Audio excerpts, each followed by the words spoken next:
નમસ્કાર મિત્રો. જીવન માત્ર શ્વાસોની ગણતરી નથી, પરંતુ ચેતનાની એક અવિરત યાત્રા છે.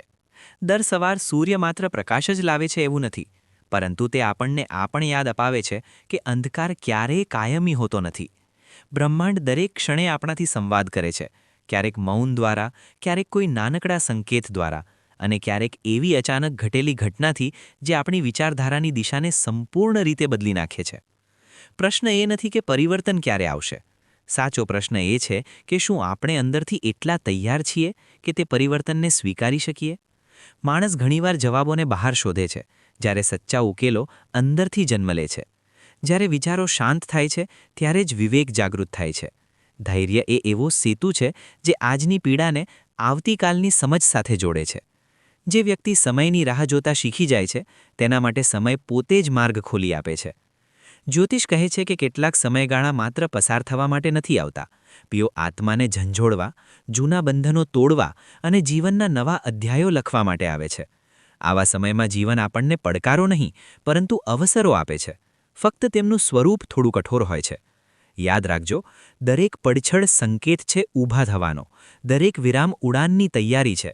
જ્યારે તમે પોતાને વિશ્વાસ કરવાનું શીખી લો છો, ત્યારે બ્રહ્માંડ પણ તમારા વિશ્વાસનો પ્રતિસાદ આપવા લાગે છે.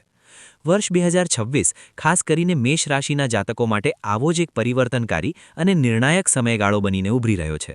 જો છેલ્લા કેટલાક વર્ષોમાં તમે સંઘર્ષ, વિલંબ અને અવરોધોની કઠિન કસોટીમાંથી પસાર થયા હો, જો તમને લાગ્યું હોય કે પરિશ્રમ ઘણો છે પરંતુ ફળ હજી પણ દૂર દેખાય છે, તો આ વિશ્લેષણ તમારા માટે નવી ઊર્જા, નવી સ્પષ્ટતા અને નવી પ્રેરણા લઈને આવશે. આપનું અમારા ચેનલ પર સ્વાગત છે. આજે અમે ઊંડાણપૂર્વક સમજશું રાશિચક્રની પ્રથમ રાશિ, અગ્નિતત્વની ગતિશીલ અને તેજસ્વી મેષ રાશિ માટે વર્ષ 2026ના વિસ્તૃત જ્યોતિષીય સંકેતોને. ઉપલબ્ધ જ્યોતિષીય આંકડા એક દુર્લભ અને શક્તિશાળી સંયોગ તરફ ઇશારો કરી રહ્યા છે. એક તરફ શનિની સાડેસાતીનો કઠોર અને ઘડતર કરતો પ્રભાવ છે, જે ધૈર્ય, અનુશાસન અને આત્મપરીક્ષણની માંગ કરશે, તો બીજી તરફ 12 વર્ષ બાદ દેવગુરુ બૃહસ્પતિ તમારા સુખભાવમાં ઉચ્ચના બનીને અસાધારણ વિસ્તાર અને પ્રગતિનો સંકેત આપી રહ્યા છે. આ વચ્ચે રાહુ લાભ સ્થાનમાં સક્રિય રહી પરિસ્થિતિઓમાં ઝડપી, અણધારી અને લાભદાયી વળાંકો લાવવા માટે સજ્જ છે. આજે અમે કલ્પનાઓ નહીં, પરંતુ તથ્યો અને ગણનાઓ પર આધારિત વિશ્લેષણ રજૂ કરીશું. જાન્યુઆરી 2026થી ડિસેમ્બર 2026 સુધીની સમગ્ર જ્યોતિષીય યાત્રા, ક્યારે ધનાગમનના અવસર સૌથી મજબૂત બનશે, કયા સમયગાળામાં સંપત્તિ સંબંધિત નિર્ણયો શ્રેષ્ઠ પરિણામ આપશે અને વર્ષના એવા 3 સંવેદનશીલ મહિના કયા હશે જ્યારે તમારા સંબંધોની રક્ષા અત્યંત સાવચેત રહીને કરવી પડશે. આ ચર્ચા વિસ્તૃત રહેશે, કારણ કે વિષય તમારું આખું વર્ષ છે. અતઃ હું તમને સૂચન કરું છું કે થોડા સમય માટે તમામ વિક્ષેપોથી વિરામ લો, એક ડાયરી અને પેન પાસે રાખો, કારણ કે આજે આપણે તમારા આવનારા ભવિષ્યનું ક્રમબદ્ધ વિશ્લેષણ કરવા જઈ રહ્યા છીએ. ઊંડી શ્વાસ લો અને શરૂ કરીએ વર્ષ 2026નું આ વ્યાપક જ્યોતિષીય મહાવિશ્લેષણ. 2026નું હિન્દુ નવું વર્ષ 19 માર્ચ ગુરુવારના શુભ પ્રભાતથી શરૂ થાય છે, જે દિવસ સ્વયં બ્રહ્માંડના ગુરુ દેવગુરુ બૃહસ્પતિના અધિકારમાં આવે છે. તેથી આ વર્ષના રાજા પણ દેવગુરુ બૃહસ્પતિ માનવામાં આવશે. આગળ 14 એપ્રિલે જ્યારે સૂર્ય મેષ રાશિમાં પ્રવેશ કરશે, તે દિવસ મંગળવારનો રહેશે અને આ રીતે આ વર્ષના મંત્રી મંગળ ગ્રહ બનશે. આ સંયોગ ગંભીર સંકેત આપે છે. રાજા જ્ઞાનનું પ્રતીક છે, મંત્રી કર્મનું, અને તમે સ્વયં મેષ રાશિના જાતક છો, જેમના સ્વામી મંગળ છે. એનો સીધો અર્થ એ થાય છે કે આવનારું વર્ષ તમારી બુદ્ધિ અને તમારા પુરુષાર્થ બંનેને સમાન માન, પ્રતિષ્ઠા આપશે. આ વર્ષ નિષ્ક્રિયતાનું નહીં, પરંતુ સંકલ્પ અને ક્રિયાશીલતાનું છે. તેમના માટે જે માત્ર વિચારે નહીં, પરંતુ ચાલીને પોતાનો માર્ગ પોતે બનાવે છે. જો 2026ના અંકોનો યોગ જોવામાં આવે, 2+0+2+6 = 10, જે સૂર્યનો અંક છે. મેષ રાશિ માટે સૂર્ય પંચમ ભાવનો સ્વામી છે. પંચમ ભાવ બુદ્ધિ, સંતાન, પૂર્વજન્મના સંસ્કાર તથા સટ્ટા અથવા આકસ્મિક લાભનો પ્રતીક છે. તેથી આ સંકેત સ્પષ્ટ છે કે 2026માં તમારી માનસિક તેજસ્વીતા શિખર પર રહેશે. વિદ્યાર્થીઓ, વિચાર આધારિત વ્યવસાય કરનારાઓ અને જ્ઞાન દ્વારા ધન ઉપાર્જન કરનારા તમામ જાતકો માટે આ વર્ષ વરદાન રૂપ સાબિત થઈ શકે છે. મિત્રો, આ વર્ષનું એક અત્યંત પ્રભાવશાળી તત્વ રાહુની સ્થિતિ છે. રાહુ સમગ્ર વર્ષ નવેમ્બર સુધી તમારા લાભ ભાવ કુંભ રાશિમાં સ્થિત રહેશે. સાથે જ તેમનો ગોચર શતભિષા અને ત્યારબાદ ધનિષ્ઠા નક્ષત્રમાં થશે. જ્યોતિષનો સિદ્ધાંત છે કે જ્યારે રાહુ 10મા ભાવમાં પોતાના પ્રિય નક્ષત્રોમાં સ્થિત હોય છે ત્યારે તેઓ સ્વયંભૂ સ્વરૂપ ધારણ કરે છે. આ અવસ્થામાં તેઓ કૂટનીતિજ્ઞ લાભ, વ્યૂહાત્મક સફળતા અને અણધાર્યા ધનની પ્રાપ્તિના સંકેત આપે છે. આ વર્ષ તમારી આવક મહેનત કરતાં વધુ બુદ્ધિ, નેટવર્કિંગ અને પરિસ્થિતિ અનુરૂપ ઉપાયો દ્વારા વધશે. આ આકસ્મિક લાભનો પ્રબળ યોગ છે. પરંતુ આ ચિત્રનો બીજો પક્ષ પણ એટલો જ મહત્વપૂર્ણ છે. શનિદેવ સમગ્ર વર્ષ તમારા 12મા ભાવ મીન રાશિમાં સ્થિત રહેશે. આ મેષ રાશિ પર 7.5નો પ્રથમ ચરણ છે. 12મો ભાવ વ્યય, વિદેશ અને આધ્યાત્મનો પ્રતીક છે. શનિ અહીં બેસીને સુનિશ્ચિત કરશે કે રાહુ દ્વારા આપવામાં આવેલું ધન નિર્વિઘ્ન ન રહે. વ્યય વધશે, શક્ય છે કે નિંદ્રામાં પણ વિઘ્ન આવે. પરંતુ જે જાતકો વિદેશ ગમનની ઈચ્છા ધરાવે છે તેમના માટે શનિ આ વર્ષ પૂર્ણ સહયોગ આપશે. એક એવો દુર્લભ અવસર જ્યારે કર્મનો દેવતા માર્ગ ખોલી આપે છે. 2 જૂન 2026ના રોજ બૃહસ્પતિ તમારા ચતુર્થ ભાવ કર્ક રાશિમાં પ્રવેશ કરશે, જ્યાં તેઓ ઉચ્ચસ્થ હોય છે. આ ગોચરથી હંસ મહાપુરુષ રાજયોગનું નિર્માણ થશે, જે 12 વર્ષ બાદ ફરી સર્જાઈ રહ્યો છે. ચોથો ભાવ સુખ, માતૃકૃપા, જમીન અને સંપત્તિનો સૂચક છે. તેથી વર્ષનો ઉત્તરાર્ધ તમને સ્થિરતા, શાંતિ, વૈભવ અને ગહન સંતોષ આપવાની ક્ષમતા ધરાવે છે. આ વર્ષની વ્યાપક રૂપરેખા સ્પષ્ટ છે. આરંભ સંઘર્ષ અને ગતિશીલતાથી ભરેલો હશે, પરંતુ સમાપ્તિ સ્વરાજ્ય, સ્થિરતા અને પ્રતિષ્ઠા સાથે થશે. જાણે કોઈ રાજા પોતાની જ રચેલી શરણમાં પાછો ફરતો હોય. હવે અમે આ વર્ષના દરેક આયામ, ધન, કારકિર્દી, આરોગ્ય, સંબંધો, અવસરો અને પડકારો, તારીખો અને ગ્રહોની સૂક્ષ્મ સંદર્ભ સાથે વિસ્તારપૂર્વક સમજાવીશું. સૌપ્રથમ વાત કરીએ તમારા કારકિર્દીની. વર્ષ 2026 કારકિર્દી દ્રષ્ટિએ એક બ્લોકબસ્ટર વર્ષ છે, પરંતુ તેમાં અનેક પડાવ આવશે. વર્ષની શરૂઆત એવી હશે જાણે રોકેટ લોન્ચ થઈ રહ્યું હોય. અમારા ડેટા મુજબ 14 જાન્યુઆરીથી 6 ફેબ્રુઆરી વચ્ચે અનેક ગ્રહો તમારા 10મા ભાવમાં એકત્રિત થઈ રહ્યા છે.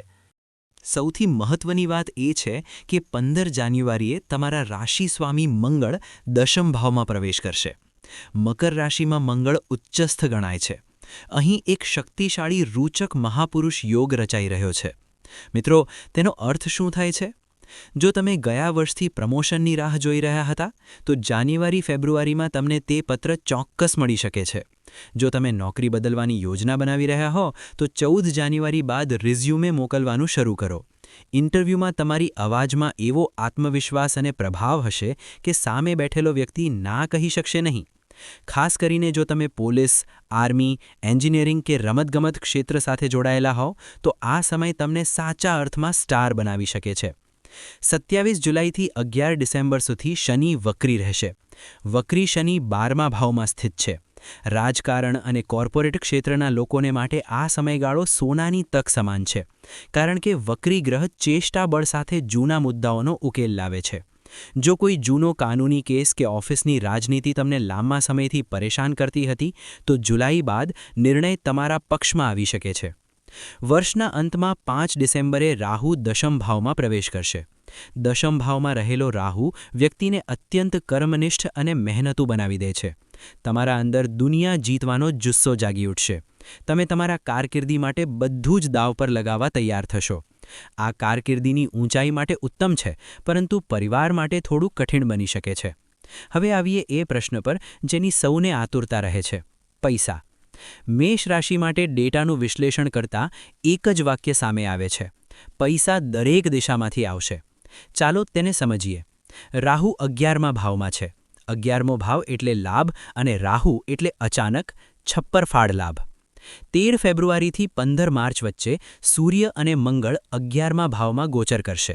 આ તારીખો ખાસ નોંધાવી રાખજો. આ એ સમય છે જ્યારે આવકમાં તેજી આવશે. અટકેલું પૈસો પાછું મળશે. જો તમે કોઈને ઉધાર આપ્યું હશે, તો તે રકમ પણ પરત આવવાની પૂરી શક્યતા છે. ઇન્સ્યોરન્સ સંબંધિત કોઈ જૂનો ક્લેમ પાસ થઈ શકે છે. અને જેમ મેં પહેલાં જણાવ્યું હતું તેમ રાહુ ધનિષ્ઠ નક્ષત્રમાં પણ ગોચર કરશે. ધનિષ્ઠ નક્ષત્રના સ્વામી મંગળ છે. તેનો અર્થ છે અચાનક લાભ, લોટરી, શેરબજાર કે એવી કોઈ ડીલ જેમાંથી તમને આશા પણ ન હતી અને અચાનક મોટો નફો મળી શકે છે. આંકડાઓ સૂચવે છે કે આ વર્ષ છુપાયેલા ધન અથવા બિનહિસાબી સંપત્તિનો ખુલાસાનો છે. પરંતુ અહીં એક ગૂંચ છે. શનિ 12મા ભાવમાં સ્થિત છે. શનિ ન્યાયાધીશ છે.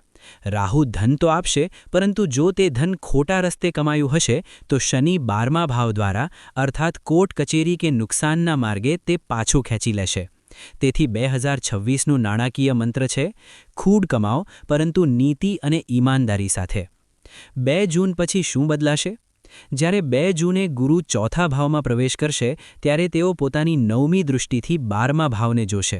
આ બહુ મોટી રાહત છે. ગુરુ તમારા ખર્ચાઓને રોકાણમાં પરિવર્તિત કરી દેશે.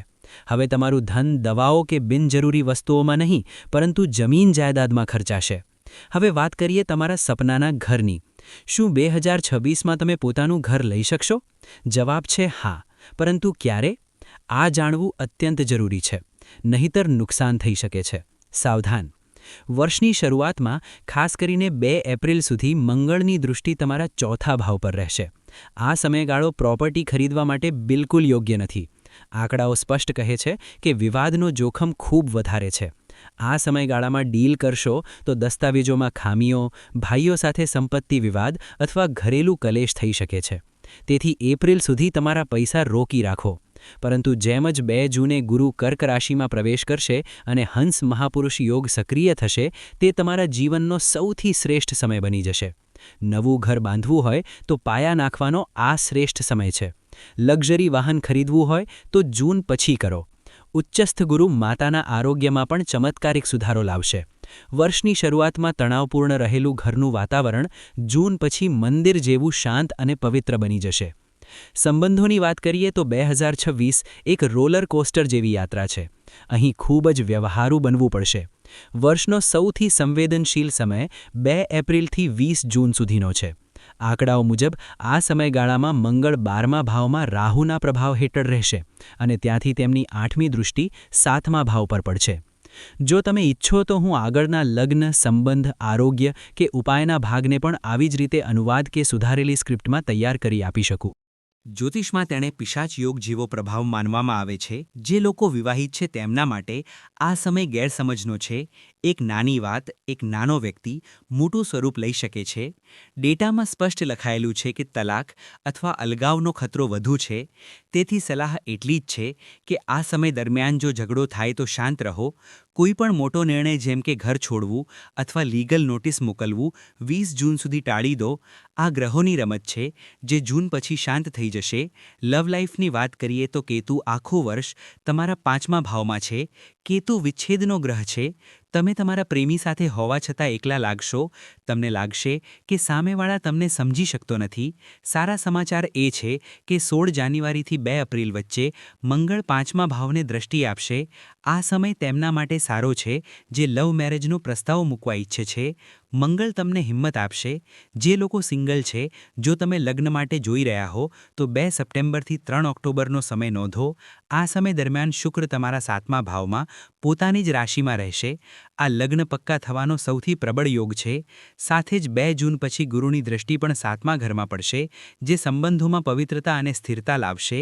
મિત્રો, એક ઘર ત્યાં સુધી ઘર નથી બનતું જ્યાં સુધી તેને સંભાળનારી ગૃહલક્ષ્મી ખુશ ન હોય. હવે હું ખાસ કરીને મારી તે માતાઓ અને બહેનો સાથે વાત કરવી ઈચ્છું છું જે હાઉસવાઈફ છે. તમે ઘરની ફાઇનાન્સ મિનિસ્ટર પણ છો અને હોમ મિનિસ્ટર પણ છો. ચાલો જોઈએ કે 2026માં ગ્રહોની ચાલ તમારી કિચન, તમારી બચત અને તમારા માન-સન્માન પર શું અસર કરવાની છે. સૌપ્રથમ તમારા માન-સન્માનની વાત કરીએ. જો વર્ષનો પહેલો ભાગ એટલે જાન્યુઆરીથી મે થોડો દોડધામવાળો રહેશે. કામનો ભાર ખૂબ જ વધારે રહેશે અને કદાચ તમને લાગશે કે પરિવાર તમારા ત્યાગને સમજી રહ્યો નથી. પરંતુ 2 જૂનની રાહ જુઓ. જેમ જ ગુરુ તમારા ચોથા ભાવમાં ઉચ્ચ ન થશે, તમારા ઘરની હવા બદલાઈ જશે. 2 જૂન પછી પરિવારમાં તમારી વાતને વજન મળશે. જો ઘરમાં કોઈ મોટો નિર્ણય લેવાશે તો તમારી મરજી વિના નહીં લેવાય. આ એવો સમય છે જ્યારે તમે તમારી કિચનનું રિનોવેશન કરાવી શકો છો અથવા ઘર માટે કોઈ મોંઘું ગેજેટ ખરીદી શકો છો. ગુરુ તમને રાણી જેવો સુખ આપશે. હવે વાત કરીએ તમારી ગુપ્ત બચતની. રાહુ 11મા ઘરમાં છે. આ હાઉસવાઇફ્સ માટે ખૂબ જ રસપ્રદ સ્થિતિ છે. રાહુ અચાનક લાભનો કારક છે.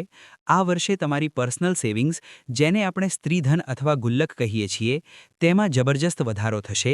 જો તમે કોઈ કિટી ચલાવો છો અથવા ઘરેથી કોઈ નાનો બિઝનેસ કરો છો તો ઓગસ્ટથી નવેમ્બર વચ્ચે તમને અપેક્ષા કરતાં વધુ નફો મળશે. તમારા પાસે એટલો પૈસો આવશે કે તમે તમારા પતિ અથવા બાળકોને સરપ્રાઇઝ ગિફ્ટ આપી શકશો. પરંતુ થોડી સાવચેતી પણ જરૂરી છે. 2 એપ્રિલથી 20 જૂન વચ્ચે મંગળની દ્રષ્ટિ ઘરના માહોલને ગરમ કરી શકે છે. આ સમય દરમિયાન સાસ, સસરા અથવા પતિ સાથે નાની વાતો પર તૂતું મેમે થઈ શકે છે. તમને લાગશે કે બધા તમારા વિરુદ્ધ છે.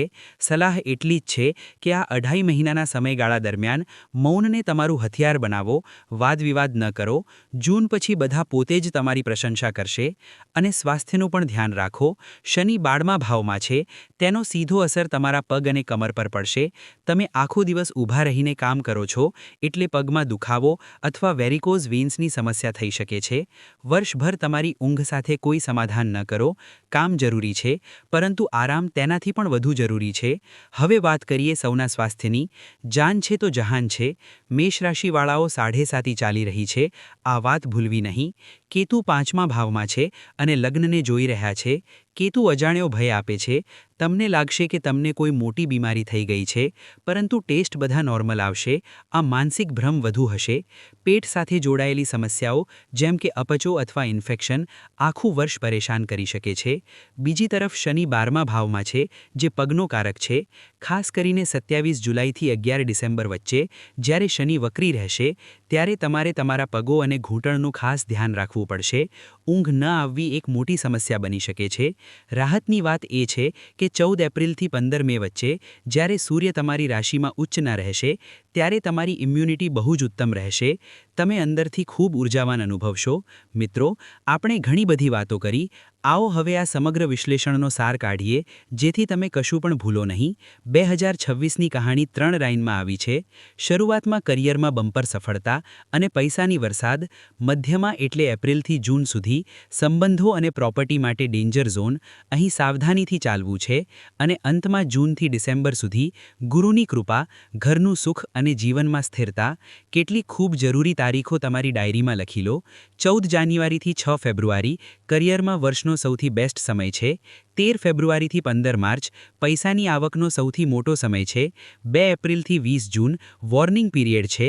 સંબંધોમાં ઝઘડા અને પ્રોપર્ટી વિવાદથી બચો. 2 જૂન ગેમ ચેન્જર દિવસ છે.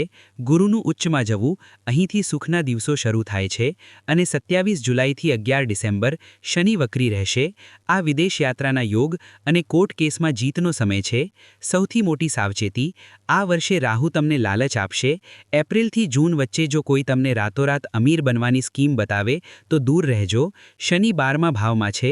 જો સ્કેમમાં ફસાયા તો રિકવરી નહીં થઈ શકે. મિત્રો, ગ્રહો પોતાનું કામ કરશે, પરંતુ ઉપાય એ છત્રી જેવા છે, જે વરસાદ તો નથી રોકી શકતા, પણ તમને ભીંજાતા બચાવે છે. 2026ના ગ્રહોને સંતુલિત કરવા માટે તમને આ 3 વિશેષ ઉપાય કરવા છે. ઉપાય નંબર 1, શનિની શાંતિ માટે, કારણ કે 7.5નો પહેલો ચરણ છે અને શનિ 12મા ભાવમાં છે. દર શનિવારે નિયમિત રીતે હનુમાન ચાલીસાનો પાઠ કરો. અને એક વિશેષ ઉપાય, પીપળનું વૃક્ષ વાવવું. આ વર્ષે કોઈ પાર્ક કે મંદિરમાં એક પીપળનું છોડ વાવો અને દર શનિવારે તેને પાણી આપો. જેમ જેમ તે વૃક્ષ વધશે, તેમ તેમ તમારી સમસ્યાઓ ઘટતી જશે. આ શનિ અને ગુરુ બંનેને સંતુલિત કરે છે. ઉપાય નંબર 2, માનસિક શાંતિ માટે, કેતુના ભય અને રાહુના ભ્રમને દૂર કરવા માટે ભગવાન શિવની શરણ લો. દરરોજ સવાર કે સાંજે ઓમ નમઃ શિવાયનો 108 વાર જાપ કરો. આ ઉપાય તમારા મનને પિશાચ યોગના દુષ્પ્રભાવોથી બચાવશે અને તમને યોગ્ય નિર્ણય લેવાની શક્તિ આપશે. ઉપાય નંબર 3, ગુરુનો આશીર્વાદ. 2 જૂન પછી જ્યારે ગુરુ ઉચ્ચના રહેશે, ત્યારે તેમની શક્તિને વધુ વધારવા માટે દર ગુરુવારે કોઈ ગરીબ અથવા જરૂરતમંદને પીળી વસ્તુ જેમ કે કેળા, ચણાની દાળ અથવા બેસનના લાડુનું દાન કરો. આથી તમારા ઘરમાં બરકત રહેશે અને પ્રોપર્ટી સંબંધિત કામો વિઘ્ન વગર પૂર્ણ થશે. અને એક ગોલ્ડન રૂલ, 2026માં અનુશાસન તમારો સૌથી મોટો મિત્ર છે. શનિ 12મા ભાવમાં આળસુ લોકોને પસંદ નથી કરતા. સવારમાં વહેલા ઉઠો અને તમારા કામમાં ઈમાનદારી રાખો. તો મિત્રો, આ હતો મેષ રાશિનો 2026નો સંપૂર્ણ લેખાજોખા. જો જીવન સીધું નથી ચાલતું, તેમાં ઉતાર ચઢાવ આવે છે. 2026માં પડકારો છે, 7.5 છે, રાહુનો ભ્રમ છે, પરંતુ તમારી પાસે તેનાથી ઘણી મોટી શક્તિ છે. તમારી પાસે ઉચ્ચના ગુરુનો આશીર્વાદ છે. તમારી પાસે 11મા ઘરના રાહુનો ખજાનો છે અને સૌથી મોટી વાત, તમારી પાસે મેષ રાશિની અદમ્ય ઈચ્છાશક્તિ છે. કાળ આ વર્ષે તમારો રક્ષક બનીને ઊભો છે. બસ તમને એપ્રિલથી જૂનના એ તોફાનને સમજદારીથી પાર કરવું છે. જો તમે એ સમય કાઢી લીધો તો વિશ્વાસ રાખજો, વર્ષના અંત સુધી તમે એકદમ નવા અને વધુ ઉત્તમ માનવી બનીને બહાર આવશો. મારી પ્રાર્થના છે કે 2026 તમારા જીવનમાં એ બધું લઈને આવે જેના તમે હકદાર છો. તમે સ્વસ્થ રહો, સમૃદ્ધ રહો અને તમારા પરિવાર સાથે ખુશ રહો. જો તમને આજનું આ વિશ્લેષણ પસંદ આવ્યું હોય તો આ વિડીયોને લાઇક જરૂર કરો. આ અમારી મહેનતનું ફળ છે. તેને તમારા મેષ રાશિવાળા મિત્રો અને પરિવાર સાથે શેર કરો. અને જો તમે પહેલીવાર અમારા ચેનલ પર આવ્યા હો તો સબસ્ક્રાઇબ બટન દબાવવાનું ભૂલશો નહીં, કારણ કે અમે તમારા માટે આવા ગહન અને સચ્ચા વિડીયો લાવતા રહીએ છીએ. તમારા મનમાં કોઈ પ્રશ્ન હોય તો નીચે કોમેન્ટ્સમાં લખો, હું જવાબ આપવાનો પ્રયત્ન કરીશ. મળીએ આગળના વિડીયોમાં. ત્યાં સુધી માટે પોતાનો ખ્યાલ રાખજો. જય શ્રી રામ.